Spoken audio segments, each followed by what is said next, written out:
Hello. Yep. Good.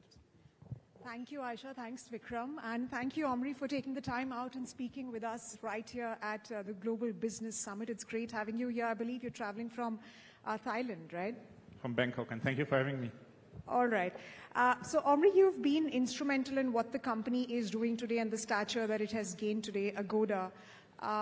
You were elevated to being the CEO of the company in 2022. So kudos to that. And of course, we'll talk a bit about your journey in terms of how you've built Agoda over these past many years that you've been associated with the company. But I have to ask you this question first, because the Mahakumbh is currently on and you're associated with the travel and tourism industry. It happens once in 144 years. There's a lot of buzz globally, lots of headlines. And of course, travelers are coming in not just from India, but across the world.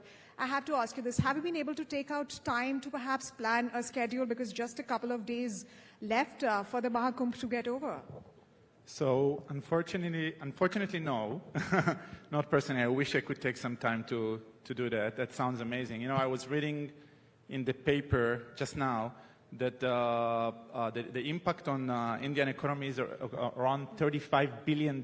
So what a remarkable thing. Just shows you how strong travel is. So it's going to be big on my plane in 144 years, I promise. All right. So, Omri, let's talk about the travel industry. And of course, during the introductions, we were talking about how there have been disruptions related to the COVID-19 pandemic. And of course, there are geopolitical disruptions underway. There are disruptions related to consumer behavior. And we'll touch upon each of them one by one. But let's first understand your thoughts about how you're perceiving India as a market. What is it that really excites you about the Indian market? So, India is in hyper growth. I mean, it's very hard to ignore, first of all, the GDP growth and the travel industry growth. I mean, it's all over the place. Secondly, the amazing investment by the government, specifically in the travel sector, through the Udan scheme and others. There's no precedent like that anywhere in the world of such a huge investment in airports, in infrastructure, in airplanes. All of those things happening, and it's a remarkable power.